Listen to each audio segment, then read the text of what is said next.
اس کے بعد اس میں یہ فرمایا کہ قرآن مجید نے جو عربی لوگ تھے، جو قریش تھے، وہ اپنے آپ کو فصیح اللسان سمجھتے تھے، اور اس میں ان کی فخر کی یہ کیفیت تھی کہ وہ عربی نہ بولنے والوں کو اجمی یعنی گونگا کہتے تھے اور سمجھتے تھے، اور ان کو بہت فخر تھا اپنی زبان پہ، اپنی زباندانی پہ۔ لیکن اس کے باوجود قرآن حکیم نے چیلنج کیا اس پارے کی آیات میں کہ اگر تم سمجھتے ہو کہ یہ قرآن اللہ کی طرف سے نہیں ہے تو اس جیسی 10 صورتیں لے آؤ۔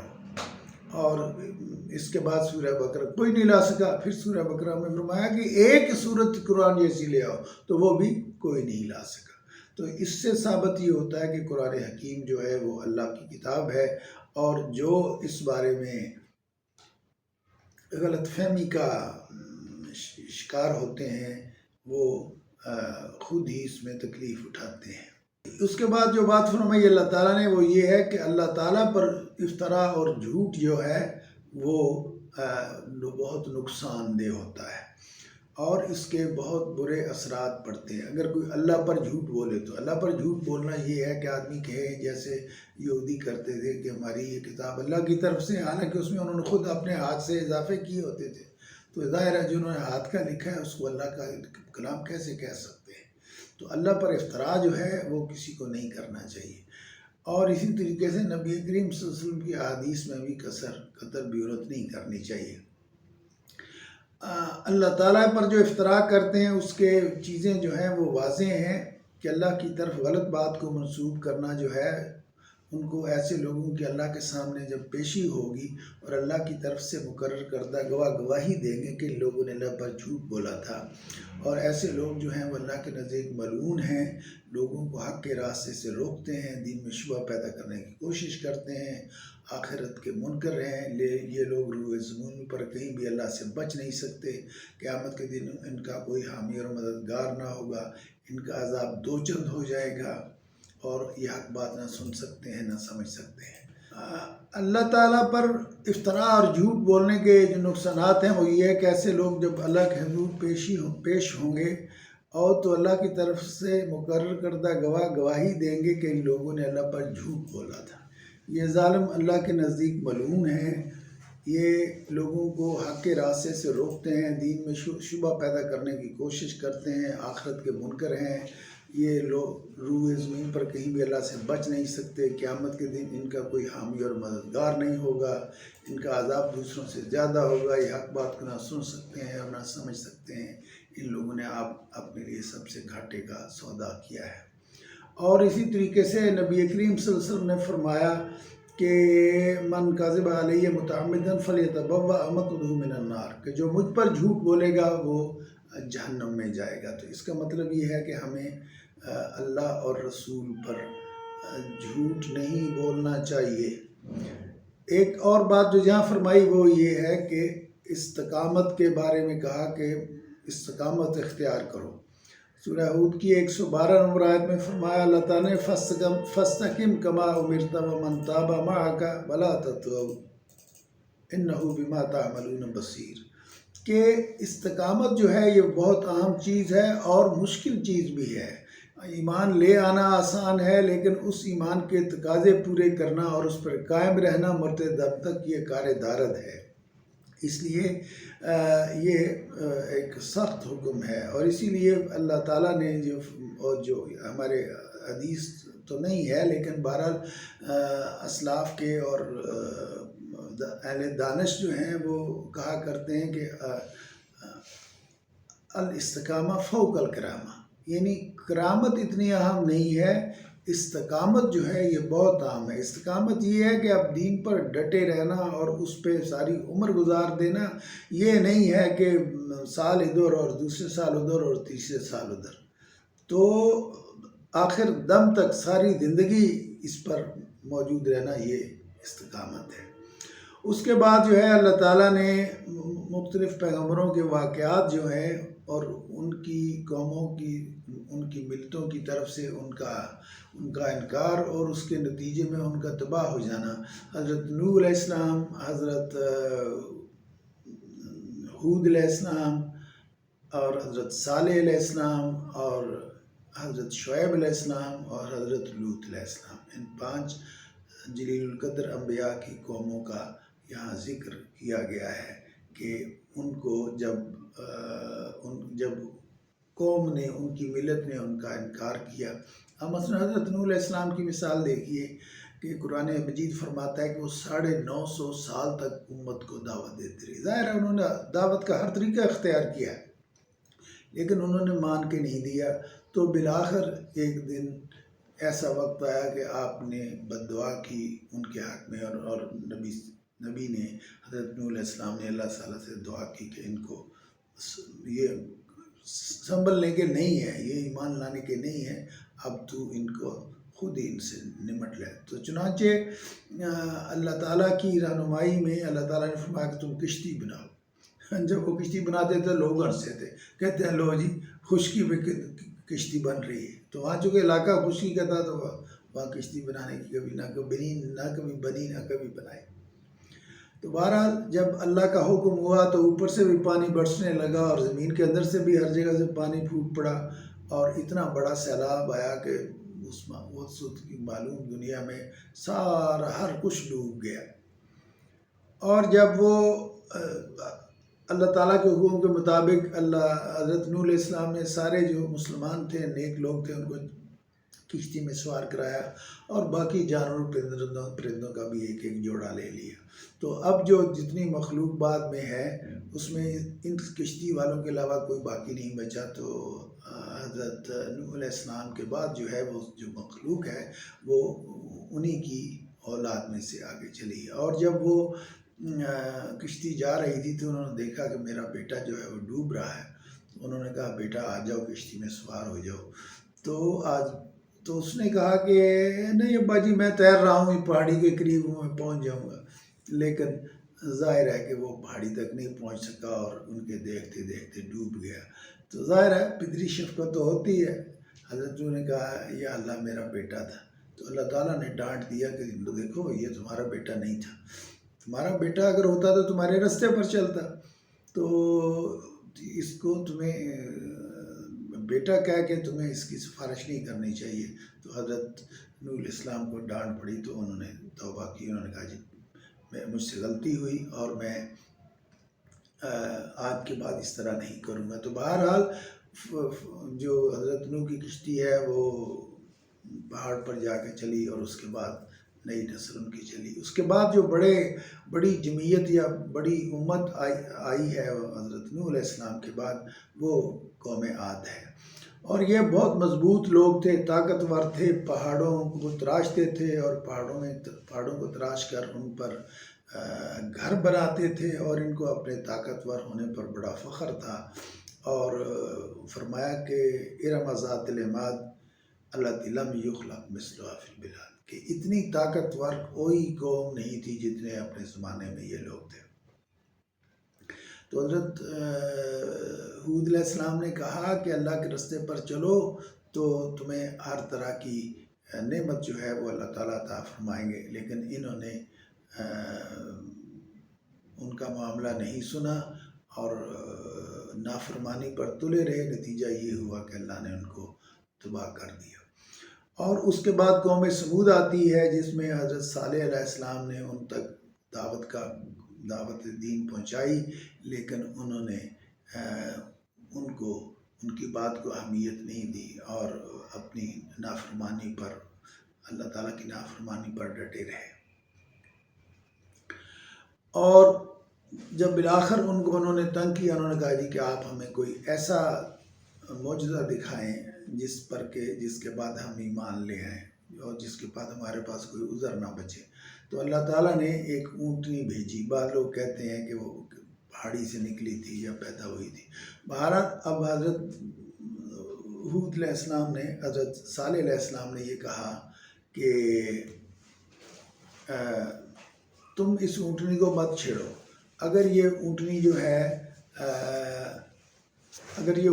ہے اپنی جگہ پہ پیے گی، جب یہ پانی ایک دن یہ پانی پیے گی، ایک دن تمہارے جانور پیئیں گے، اور تم نے اس کے اوپر چھیڑا تو تمہیں عذاب آ لے گا. لیکن اس کے باوجود انہوں نے اس کو اس کی بات پر کان نہیں دھرے، اور ان میں سے ایک بدبخت نے اس اونٹنی کے پیر کاٹ دیے اور اس طرح اس کو قتل کر دیا۔ تو پھر اللہ تعالیٰ کا ان پر عذاب آیا اور وہ ختم ہو گئے۔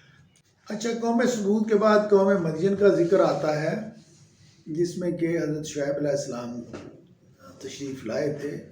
تو انہوں نے جو بات کہی، ایک جملہ جو ان سارے انبیاء نے توحید کی دعوت دیتے ہوئے کہا، وہ ہے یہ کہ یا قوم اعبدوا اللہ ما لکم من الہ غیرہ، ایک اللہ کی بندگی کرو، اس کے سوا کوئی معبود نہیں۔ یہ وہ جملہ ہے جو ہر پیغمبر نے اپنی امت کو آ کے کہا ہے، بلکہ ان کی دعوت کی ابتدا بھی اسی بات سے ہوئی ہے۔ اچھا، یہ قوم اگرچہ خوشحال تھی، لیکن ان میں بری عادت یہ تھی کہ یہ ناپ تول میں کمی کرتے تھے۔ جب دوسروں سے لیتے تو ٹھیک وزن پہ لیتے، اور جب لوگوں کو دینا ہوتا ناپ کے یا تول کے تو اس میں ڈنڈی مارتے اور کم دیتے۔ تو حضرت صالح علیہ السلام نے کہا، حضرت شعیب علیہ السلام نے کہا کہ بھئی یہ تم کیا کرتے ہو؟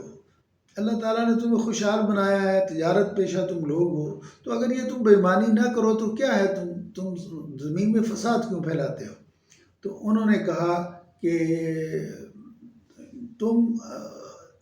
ہم تمہاری بات نہیں مان سکتے، اس لیے کہ اگر ہم نے یہ کیا تو پھر ہم اپنی تجارت کا بیڑا غرق کر لیں گے۔ تو ان کی سمجھ میں یہ بات نہیں آئی، اور یہاں تک کہ وہ وقت آ گیا کہ اللہ تعالیٰ نے ان پر عذاب بھیجا اور وہ تباہ و برباد ہو گئے۔ اس کے بعد حضرت لوط کی قوم کا واقعہ سامنے آتا ہے، جس میں یہ مذکور ہے کہ فرشتے جو تھے وہ حضرت ابراہیم علیہ السلام پاس انسانی شکل میں تشریف لائے تھے اور ان کو بیٹے کی بشارت دی تھی، اور اس کے بعد سے حضرت ابراہیم نے کہا کہ اب آپ کا قصد کس طرف ہے؟ تو انہوں نے کہا ہم قوم لوط کی طرف بھیجے گئے ہیں، ان کا فساد بہت بڑھ گیا ہے، اور اللہ نے ان کو ختم کرنے کا اور سزا دینے کا فیصلہ کر لیا ہے۔ چنانچہ وہ نوخیز نوجوانوں کی صورت میں حضرت لوط علیہ السلام کے پاس پہنچے، جو حضرت ابراہیم کے بھتیجے تھے۔ تو ان کے وہ جو لوگ تھے جو ہم جنس پرستی کے عادی تھے، انہوں نے دھاوا بول دیا حضرت کے مکان پر۔ حضرت انہوں نے بہت سمجھایا، میرے مہمان ہیں، مجھ کو ذلیل نہ کرو ان کے سامنے۔ تو بہرحال فرشتوں نے کہا بالآخر حضرت لوط کو کہ تم گھبراؤ نہیں، ہم اللہ کے فرستادے ہیں، تم رات ہوتی ہے تو جو نیک لوگ ہیں ان کو ساتھ لے کے نکل جاؤ، اور لیکن سوائے تمہاری بیوی کے جو کہ دشمنوں سے ملی ہوئی ہے، تو تم بچ جاؤ گے اور باقی قوم کو ہم صبح تباہ کر دیں گے۔ چنانچہ حضرت لوط علیہ السلام اور جو ان کے ساتھ مسلمان تھے یا گھر کے مسلمان افراد تھے، ان کو لے کے وہ نکل گئے۔ تو عذاب کے طور پر ان پر پتھروں کی بارش ہوئی اور ان کی بستی کو الٹ دیا گیا۔ تو ان کا حشر آج بھی ڈیڈ سی کی صورت میں جا کے دیکھا جا سکتا ہے۔ اس کے بعد اس بارے میں حضرت یوسف علیہ السلام کا ذکر ہے ذرا تفصیل سے۔ مثلا اس کی ابتدا یہاں سے ہوتی ہے کہ حضرت یوسف علیہ السلام ابھی نوجوان تھے، تو آپ نے ایک خواب دیکھا کہ 11 ستارے جو ہیں اور ایک سورج اور چاند مجھے سجدہ کر رہے ہیں۔ تو انہوں نے یہ خواب اپنے باپ سے بیان کیا، حضرت یعقوب علیہ السلام سے۔ تو حضرت یعقوب علیہ السلام نے کہا بیٹا یہ خواب اپنے بھائیوں سے ذکر نہ کرنا۔ اس وجہ اس کی یہ ہے کہ حضرت یعقوب علیہ السلام کی ایک سے زیادہ بیویاں تھیں، اور جو سب سے چھوٹی بیوی تھی اس سے یہ 2 چھوٹے بچے تھے، حضرت یوسف اور بنیامین۔ تو بنیامین اس وقت چھوٹے تھے، تو حضرت یوسف جو تھے یہ بڑے تھے، اور ان کو ظاہر ہے چھوٹے بچوں سے ماں باپ کو زیادہ پیار ہوتا ہے، یہ فطری سی بات ہے۔ اس کا جو بڑے ہو جاتے ہیں اس کا مطلب یہ نہیں ہے کہ ان سے کچھ کم پیار ہو جاتا ہے، لیکن بڑے ہو جاتے ہیں تو ظاہر ہے ان سے پیار کا اظہار اس طرح نہیں ہوتا جس طرح چھوٹے بچے سے ہوتے ہیں۔ چھوٹے بچوں کی شرارتیں بھی پیاری لگتی ہیں، اور وہ معصوم ہوتے ہیں، تو ان کی معصومیت جو ہے وہ آدمی کو اپنی طرف اٹریکٹ کرتی ہے۔ بہرحال ان کو یہ گلہ تھا جی کہ باپ جو ہے وہ چھوٹے بچوں سے زیادہ پیار کرتا ہے اور ہم سے نہیں کرتا۔ تو انہوں نے کہا جی کسی ایسا کوئی طریقہ کرتے ہیں کہ یوسف کو یہاں سے نکال کہیں اور بھیج دیتے ہیں، تو نہ رہے گا بانس اور نہ رہے گی بنسری، تو نہ بجے گا بانس اور نہ رہے گی بنسری۔ تو بہتر یہ ہے کہ اس کا کچھ مکو ٹھپ دیا جائے حضرت یوسف کا۔ چنانچہ انہوں نے ایک پلاننگ بنا لی اور اپنے ابا کے پاس آئے اور کہنے لگے حضرت یعقوب علیہ السلام کو کہ ہم کل جا رہے ہیں پکنک کے لیے جنگل میں، تو آپ ہمارے ساتھ حضرت آپ میرے ساتھ یوسف کو بھی بھیجیں، ہمارا بھائی ہے، انجوائے کرے گا، کھیلے کودے گا۔ انہوں نے کہا بس مجھے یہ ڈر لگتا ہے کہ آپ کہیں اپنی بھاگ دوڑ میں اپنی خرمستیوں میں لگے رہو اور اس کو کوئی جنگلی جانور نقصان نہ پہنچائے جائے۔ انہوں نے کہا جی ہم اتنے آدمی ہیں اور ماشاءاللہ سارے جوان تگڑے ہیں، ہٹے کٹے ہیں، ہماری موجودگی میں کون اس کو نقصان پہنچا سکتا ہے۔ تو بہرحال انہوں نے اس کو واپس ان کے ساتھ بھجوا دیا۔ تو ان کی تو پلاننگ اپنی تھی۔ شام میں انہوں نے حضرت یوسف کی قمیض پر جعلی خون کسی جانور کا لگا دیا اور آگے رونے پیٹنے لگے جی کہ ہم دوڑ لگائی تھی، ہم نے مقابلے کی، تو واپس آئے جب ہم تو دیکھا تو بھیڑیا جو ہے حضرت یوسف کو کھا گیا۔ تو وہ بہت پریشان ہوئے، کہنے لگے بہرحال اے اللہ آپ ہی کا آسرا ہے، میں کیا کروں، جو یہ بنا رہے ہیں سمجھ تو ہو رہے تھے لیکن کیا ہو سکتا تھا۔ تو چنانچہ جو ہے وہ بھائی جو تھے انہوں نے ایسا کیا، مشورہ کیا کہ اس کو قتل نہ کرو، ایسے کرو کہ یہ جو مسافروں کا رستہ ہے جانے کا، قافلے پرانے زمانے میں بعض روٹوں پر سفر کرتے تھے، انہوں نے کہا کہ اس کے ایک راستے جو قافلے جانے کا جو راستہ ہے نا اس کے قریب کسی کنویں میں اس کو پھینک دیتے ہیں۔ تو انہوں نے حضرت یوسف کو کنویں میں پھینک دیا۔ تو جب قافلہ آگے وہاں رکا تو انہوں نے آدمی کو بھیجا جا کے پانی لے آؤ۔ تو انہوں نے ڈور نیچے جب کیا پانی لینے والے نے تو حضرت یوسف نے اس رسی کو پکڑ لیا، تو اس طریقے سے وہ پانی کے کنویں سے باہر آ گئے۔ تو اس نے جب حضرت یوسف کو دیکھا کہ بڑا خوبصورت لڑکا ہے تو وہ بہت خوش ہوا اور خوشی خوشی قافلے میں لے کے گیا۔ اس کی وجہ یہ کہ یہ وہ زمانہ تھا جب کہ بچوں کی اور عورتوں کی اور مردوں کی منڈیاں لگتی تھیں، غلام ہوتے تھے، لوگ فروخت ہوتے تھے۔ تو انہوں نے اس کو غلام سمجھا، کموڈیٹی سمجھا اور مصر کے بازار میں جا کے اس کو بیچنے کے رکھ دیا۔ تو اتفاق سے جو ان کا عزیز مصر تھا، یوں سمجھیے کہ فائنانس منسٹر تھا، اس نے بچہ دیکھا خوبصورت ہے، معصوم ہے، نیک لگتا ہے، تو انہوں نے اسے خرید لیا۔ اور ان کی اپنی اولاد نہیں تھی، اس نے بیوی کو کہا کہ یہ سمجھ لو کہ اللہ نے ہمیں اولاد دے دی ہے، ہم اسے آرام سے محبت سے پالتے ہیں۔ لیکن ہوا یہ کہ وہ ظاہر ہے جو بڑے ہوتے گئے بڑے خوبصورت نوجوان نکلے، اور اس کی بیوی جو تھی وہ اس کو شیطان نے ورگلایا۔ تو اس نے حضرت یوسف علیہ السلام کو جب خاوند گھر میں نہیں تھا کمرے میں بند کر کے ان کو کہا کہ آ جاؤ۔ تو حضرت یوسف علیہ السلام شریف بچے تھے، انہوں نے کہا لا حول ولا قوت، میں اس کام میں کیسے پڑ سکتا ہوں، میں اپنے مالک کا نمک خوار ہوں، میں یہ حرکت نہیں کر سکتا۔ تو یہ کہہ کے جان چھڑانے کے لیے بھاگے اور وہ پیچھے بھاگے ان کو پکڑنے کے لیے۔ جب حضرت یوسف علیہ السلام بھاگے تو عورت جو تھی ان کو اس نے پیچھے سے پکڑنے کی کوشش کی، اور جب آپ دروازہ کھول کے باہر نکلے تو باہر دیکھا کہ ان کا آقا جو ہے وہ کھڑا ہے۔ عورتوں کا چلتر ہوتا ہے کہ اس نے چوروں کی طرح شور مچانا شروع کر دیا۔ اس نے کہا دیکھو اس لڑکے کا سارا قصور ہے، اس نے میرے ساتھ دست درازی کی کوشش کی ہے۔ حضرت یوسف علیہ السلام نے کہا نہیں، یہی مجھے ورگلا رہی تھی۔ تو خاندان کے ایک معزز آدمی نے کہا دیکھتے یہ ہیں کہ اگر کرتا آگے سے سامنے سے پھٹا ہوا ہے تو لڑکا صحیح کہتا ہے، اور اگر کرتا پیچھے سے پھٹا ہوا ہے تو اس کا مطلب یہ ہے کہ عورت نے پیچھے سے اس کو پکڑنے کی کوشش کی تو عورت جو ہے وہ جھوٹی ہے۔ تو بہرحال اس نے عزیز مصر نے یہی سمجھا کہ اب گھر میں دونوں اکٹھے ہوتے ہیں، ظاہر ہے وہ تو اپنے کام کاج کے لیے باہر بھی نکلتا ہوگا، تو اس نے یہی مناسب سمجھا کہ حضرت یوسف علیہ السلام کو گھر سے الگ کر دیا جائے۔ تو انہوں نے اس کو جیل میں ڈلوا دیا، جیسا کہ بیوی اس پہ دباؤ ڈال رہی تھی۔ تو اس کے بعد جو تھی وہ شہر کی عورتوں کو پتہ چلا کہ جو عزیز مصر کی بیوی ہے وہ اپنے خادم پر لٹو ہو گئی ہے، تو انہوں نے اس کو چھیڑا اور تنگ کیا۔ تو اس نے کہا کہ تم بھی آگے دیکھو ایک دفعہ وہ کس قسم کا آدمی ہے۔ تو ان کو بلایا اور کھانے پہ بلا کے ان کو چھریاں ان کے ہاتھ میں دیں، اور حضرت یوسف کو کہا کہ تم ان کے سامنے سے گزرو۔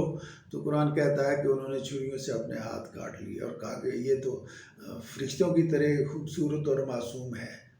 تو بہرحال جیل میں وہ بڑا عرصہ رہے، تو بلاخر اس کا خاتمے کی اللہ تعالیٰ نے یہ صورت پیدا کی کہ ایک دن دو لڑکوں نے جو جیل میں تھے ان کے ساتھ خواب دیکھا. ایک نے کہا کہ میں بادشاہ کو شراب پلا رہا ہوں، اور دوسرے نے کہا میں نے دیکھا ہے کہ میرے سر پہ روٹیاں ہیں اور کبے کھا رہے ہیں، چیلیں کھا رہے ہیں.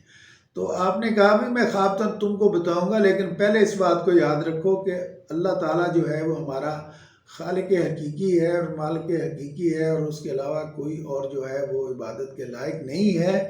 اور یہ جو لوگوں نے دوسرے خدا بنا رکھے ہیں یا اس کی خدائی میں شریک کرتے ہیں، یہ بالکل غلط بات ہے.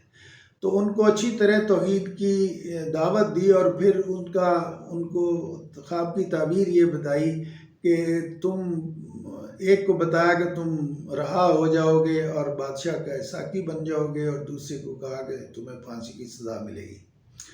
تو جس کو کہا تھا کہ وہ بادشاہ کا درباری بن جائے گا، اس کو کہنے لگے حضرت یوسف کہ تم اب بادشاہ سے ذکر کرنا کہ مجھے یہاں انہوں نے ظلم زیادتی کی ہے اور بند کر رکھا ہے بغیر کسی وجہ کے. تو اس کو شیطان نے بلا دیا اور وہ کئی سال جیل میں رہے. پھر بادشاہ نے ایک دن کہا کہ میں نے خواب دیکھا ہے کہ 7 گائیں ہیں جو خوب موٹی تازی ہیں، اور 7 گائیں ہیں جو بالکل دبلی پتلی ہیں اور وہ ان کو کھا رہی ہیں. تو بتائیے اس کی تعبیر کیا ہے؟ لوگوں کو اس کی تعبیر سمجھ نہیں آئی. تو وہ جو آدمی بادشاہ کو شراب پلاتا تھا نا، اسے یاد آ گیا کہ حضرت یوسف نے یہ کہا تھا. اس نے کہا کہ جیل میں ایک ایسا آدمی ہے جو اس کی تعبیر بتا سکتا ہے، آپ مجھے اجازت دیں میں اس سے جا کے پوچھ کے آتا ہوں.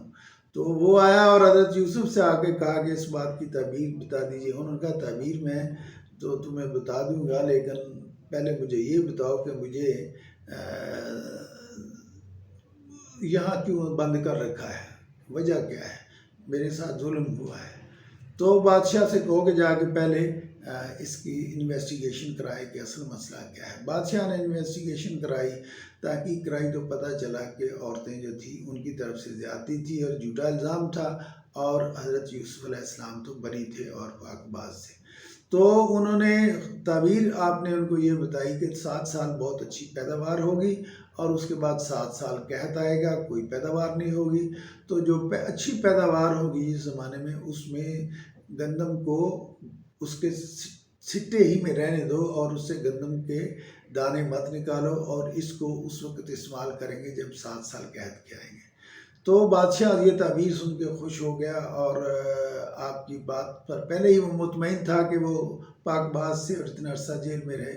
تو اس نے کہا کہ آپ میرے ساتھ کام کریں، چھوڑیں دوسرے لوگوں کو، اور یہ جو مسئلہ ہونے والا ہے اس میں میری مدد کریں. اس نے کہا، حضرت یوسف نے کہا کہ اگر یہ میں تمہاری مدد تبھی کر سکتا ہوں جب کہ میں یہ چیزیں میری قدرت میں ہوں، میرے ہاتھ میں ہوں. تو آپ مجھے اس پروجیکٹ کا سربراہ بنا دیں، تو انشاءاللہ میں قوت بھی رکھتا ہوں اور صلاحیت بھی رکھتا ہوں، اور حکمت سے اس معاملے کو نمٹا لوں گا. تو بادشاہ نے ان کو اس پروجیکٹ کا انچارج بنا دیا، گویا کہ فائنانس منسٹر بنا دیا، جس کو اس زمانے کی لفظوں میں عزیز مصر کہتے تھے. تو یہاں تک جو یہ واقعہ ہے اس پارے میں بیان ہوا ہے، اور اگلے پارے میں حضرت یوسف علیہ السلام کا جو قصہ ہے آگے چل رہا ہے. آخر دعوانا الحمدللہ رب العالمین.